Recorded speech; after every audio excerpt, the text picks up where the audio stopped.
What have you heard? What have I heard about what? About your return. How have they felt about your return? No, I haven't been gone. Okay. You should follow them. I haven't been gone. I've been working. You've been working from home is what you're saying? No, I've been here. I've been voting. Please, either no or don't know. That was Senator Feinstein in an exchange with LA Times reporter Benjamin Oreskes.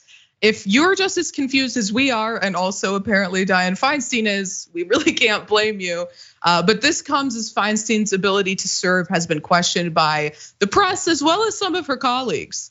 From Oreskes' reporting, Feinstein's inability to maintain the taxing schedule required of a US senator and her nearly 3-month absence led to some congressional Democrats calling for her to resign. Now, Feinstein's absence was particularly taxing on the Senate Judiciary Committee, which she is a member of, considering the Democrats wanted to quickly confirm President Biden's nominees to the federal courts. During her absence, she requested Senate Majority Leader Chuck Schumer find a temporary replacement for her on the committee, but Republicans very quickly struck down that idea. Now, earlier this month on an Ask Me Anything thread with users on Blue Sky, which is a new social media app, Representative Alexandria Ocasio-Cortez called on Feinstein to resign in no uncertain terms. So let's take a look at that. Someone asked her, Dianne Feinstein, and she replied, should retire. I think criticisms of that stance as, quote, anti-feminist are a farce. Her refusal to either retire or show up is causing great harm to the judiciary, precisely where reproductive rights are getting stripped. That failure means now in the precious window, Dems can only pass GOP approved nominees. And she's spot on. And this new audio makes it quite clear that she's not able to serve. She wasn't even aware that she had been missing a substantial amount of time and a substantial amount of important votes. Whoever is advising her that she should continue on like this needs to get their head out of the sand. Because at this point, it seems like straight up elder abuse. Though if Feinstein's able to prove everyone wrong, maybe that's because of her pursuit of money. Let's look at this tweet from Unusual Wales. Dianne Feinstein returns to Senate. Feinstein, who's 89 years old, has some of the most unusual trades in Congress over her 30-year career. And that time, her net worth skyrocketed to over $200 million. Although in my opinion, I don't think that she necessarily even has the wherewithal to be in pursuit of money. Maybe people who would stand to benefit from that after she passes are pushing this on her.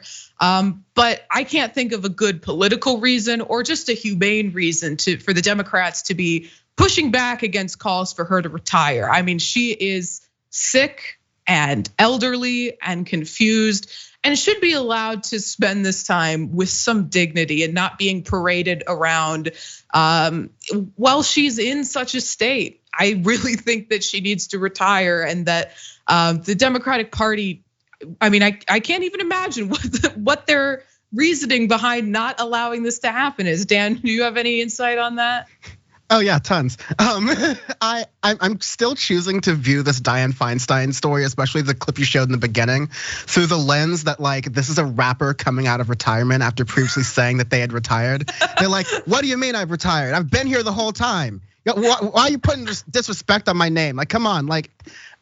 This is the reason why we're doing this on WTF neoliberals, because this is, back to what Bernie Sanders was saying in 2016. There's a rot within the Democratic Party, especially within these state Democratic parties. I have some light experience within the California's Democratic Party as well. There's some fine people who work there, and there are also sickos in the sense that you have people who are just looking for power, and they see power as a ladder that you have to climb up. They are worried about, doing the right thing in politics because they've been so consumed with, well, if I do the right thing, I'm shaking the ladder and I might fall off, and then I'll have to, get a normal job as a lobbyist fixing bread prices like Pete Buttigieg or something like that.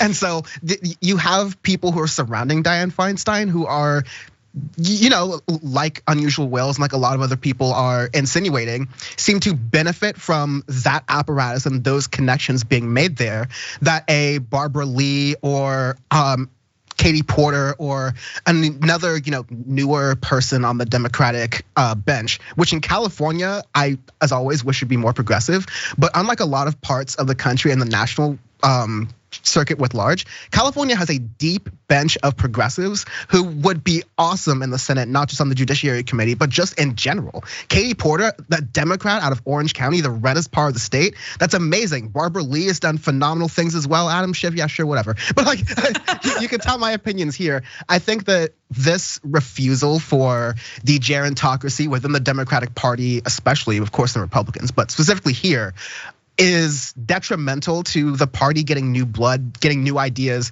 Most importantly, giving people a reason to vote for it and not just unplug from the system overall. So Feinstein still being up there is just representative of the literal brain rot that's unfortunately going on with her, but the actual brain rot within the Democratic Party institution. So again, join me in pretending that this is just the fun moment of when our grandparents get old and they're just like shooting off the cuff and off the hip, and you're asking them crazy opinions and they have no filter.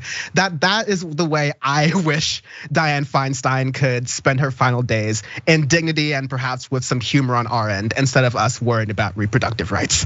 Exactly. And I just want to, before we move on from the story, say, speaking of brain rot within the Democratic Party, as a woman, it's not sexist to call for Dianne Feinstein to step down, okay? The only way it could be sexist is if you're saying, I want her to step down because she's a woman. That's the only way it would be sexist. And I think that so much of this criticism is just total BS, considering Dianne Feinstein was prosecuting women for getting abortions at one point in her career. As she moved away from that significantly in her politics, sure. But like, let's get down to the brass tacks. It's complete and utter BS that they are even arguing that that's the reason people want her to step down. I mean, we've seen the decline of her mental state. And there's serious things that, like you mentioned, reproductive rights that are on the table that need to be protected. And she does pose an issue there.